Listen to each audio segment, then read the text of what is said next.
ચાલો આજે મેં બનાવી એકદમ કુરકુરી અને એકદમ સફેદ દૂધ જેવી અને તોડતા જ એકદમ ભૂકો થઈ જાય એવી અને મોઢામાં જો દાંત ન હોય તો પણ એકદમ ઓગળી જાય તેવી આખું વરસ એકદમ સફેદ રહે અને કાઢી ન પડે એવી આજે આપણે બનાવીશું. તો મેં બનાવી છે બટાકાની વેફર. તો બટાકાની વેફર તમે જોઈ શકો છો એકદમ દૂધ જેવી તળ્યા પછી અને કાળી પણ ના પડે, સુકાયા પછી એનો કલર પણ એકદમ રહે ને. બે પ્રકારની આજે આપણે બનાવીશું બટાકાની કાતરી. તો એ અડતા જ એકદમ ચૂરો ચૂરો થઈ જાય તેવી. તો સૌ પ્રથમ તો મેં 4 કિલો બટેકા લીધા છે. તો આ રીતે એકદમ સફેદ દૂધ જેવી આજે આપણે બનાવીશું બટાકાની વેફર અને આખું વરસ સ્ટોર કરી શકો અને કાઢી ન પડે. તો ચાલો એકદમ સફેદ બટાકાની કાતરી બનાવવા માટે બટાકાને મેં અહીંયા 1 કલાક છોલી અને પાણીની ભરી અને બટાકાને મૂકી દીધા હતા. ત્યારબાદ હવે આપણે એક મશીન લઈ લઈશું. તો અહીંયા મેં બટાકાનું છીણવાનું આ રીતે મશીન લઈ લીધું છે કાતરી બનાવવાનું. અને હું ત્યારબાદ અહીંયા એક બટાકો લઈને આ રીતે આપણે એને કાતરી બનાવી લઈશું. તો મેં અત્યારે હું તમને એક બટાકાની લઈને બતાવું છું. કાતરી તો બધાને ખબર હોય છે, પણ કેવી રીતે બનાવી અને કેમ બનાવી અને આખું વરસ કેવી રીતે સ્ટોર રહે અને આખું વરસ આપણે એને કેવી રીતે કલર જાળવવો, બનાવ્યા પછી લાલ ના પડે કે આપણે કોઈ પણ ફટકડી કે લીંબુ વગર કે એના વગર આજે આપણે બનાવીશું. બિલકુલ એકદમ સફેદ દૂધ જેવી અને એકદમ કાગળ જેવી તમે જોઈ શકો છો. તો અહીંયા અત્યારે મેં તમને અડધા બટાકામાંથી આજે કેટલી બધી જો બનાવીને બતાવી છે કેટલાનો. તો આ અડધા બટાકામાંથી છે અને તરત જ તમારે કાઢી ના પડે ને એ તો આજે હું બીજી વખત તમને 2 વખત બનાવીને એક ડિઝાઇનવાળી અને એક પ્લેનવાળી બનાવીને બતાવું છું.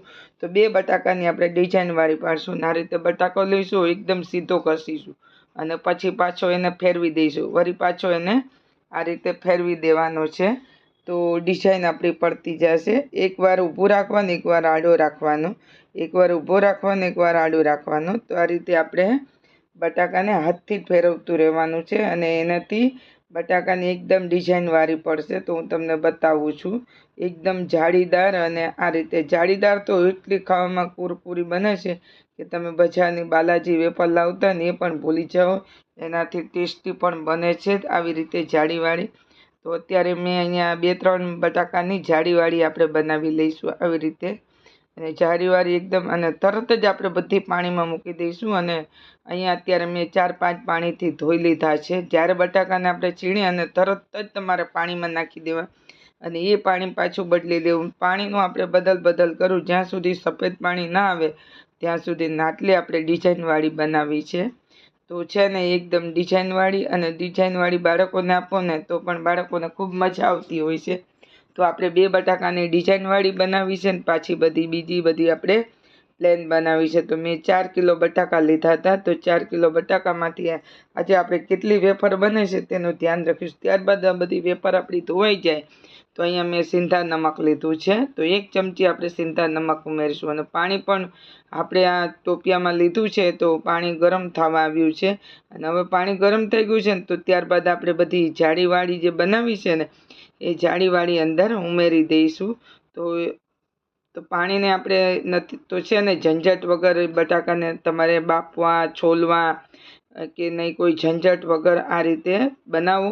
ફક્ત ગરમ પાણીની અંદર નાખી અને 1 કે 2 મિનિટ રહેવા દેવાની અને કલર ચેન્જ થાય ને એકદમ યલો જેવો થાય એટલે એમાંથી આપણે ઉતારી લેવી આ રીતે. અને તમે તોડતા તમને ખાવામાં એકદમ કચર જેવું લાગે અવાજ ત્યારે તમારે એને ઉતારી લેવી. બહુ તમારે એને બાફવાની નહીં તો શું છે કે બાફશો ને બહુ તો તમે જ્યારે તળશો ને તો એકદમ કડક થઈ જશે.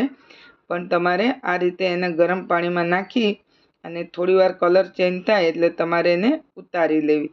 નહીંતર તમારી લોચો થઈ જાય. અને આને બાફવાની એટલે આને ગરમ પાણીમાં ખાલી તમારે નાખી મિનિટ રાખી અને કલર ચેન્જ થાય એટલે તમારે એને ઉતારી લે. તો હવે અત્યારે હું જાડાવાળા કાણાવાળો ચમચો લીધો છે એટલે બધું પાણી એનાથી નીતરી જાય છે અને આ રીતે આપણે એને બધી કાઢી. તો આવી રીતે પ્લેન પણ આપણે બાફી લઈશું. તો છે ને ગરમ પાણીમાં નાખીએ અને આ રીતે જો એકદમ યલો કલર થઈ ગયો છે ત્યાં સુધી તમારે એને રાખવી અને હવે આને આપણે સૂકવી દેવાની. ત્યારબાદ હવે આપણે પ્લેન પાડી છે ને ડિઝાઇન વગરની, એને પણ મેં બધી ઉમેરી દીધી છે. એ પણ જો તમે જોઈ શકો છો, બધી જ મેં અંદર એકસાથે ઉમેરી દીધી છે, એટલે બધી એકસાથે સરસ રીતે કલર થઈ જાય. તો છે ને ગરમ પાણીમાંથી હવે એને કાઢી લીધી છે. બધી મેં સૂકવી દીધી છે, ઘરમાં જ સૂકવેલી છે, રાતે પાડી છે અને સવારે મેં લઈ લીધી છે. તો જોઈ શકો છો એકદમ કલરફુલ યલો તમને એવું લાગશે કે હળદર નાખી છે. તો આ રીતે એનો યલો કલર બનવો જોઈએ. અને એ પછી તમે તળ્યા પછી એટલો એકદમ વ્હાઈટ લાગશે. તો ચાલો હું તમને તળીને પણ બતાવું છું.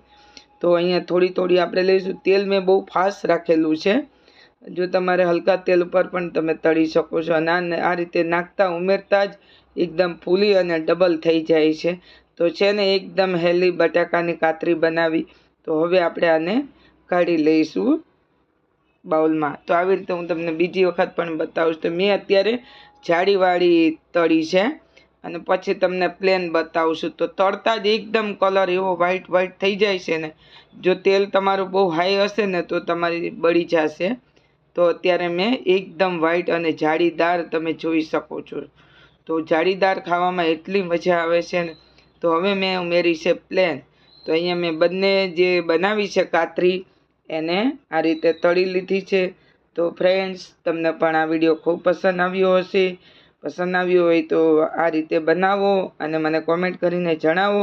તો તમને આ કાતરીનો વિડીયો કેવો લાગ્યો, અને બનાવો. આખું વરસ સ્ટોર રહે અને કરી શકાય, કાળી ના પડે. અને ખાવામાં જો ડબલ ચોટી જાય છે તો પણ એકદમ નીકળી જાય છે ને અડધા ચૂરો થઈ જાય છે એવી. તો મોઢામાં મૂકતા જ ઓગળી જાય તેવી, એ પણ દાંત વગરના પણ ખાઈ શકે. તો બનાવજો ફ્રેન્ડ્સ. આશા રાખું છું કે તમને આ વિડીયો ખૂબ પસંદ આવ્યો હશે. પસંદ આવ્યો હોય તો મારા વિડીયોને એક લાઈક કરી દેજો. ચેનલ પર નવા આવ્યા હોય તો સબસ્ક્રાઈબ કરવાનું ભૂલતા નહીં. ફરી મળીશું આપણે નવી રેસિપી સાથે. ત્યાં સુધી મિત્રો જોતા રહ્યો, એન્જોય કરો અને હેલ્થ રહ્યો.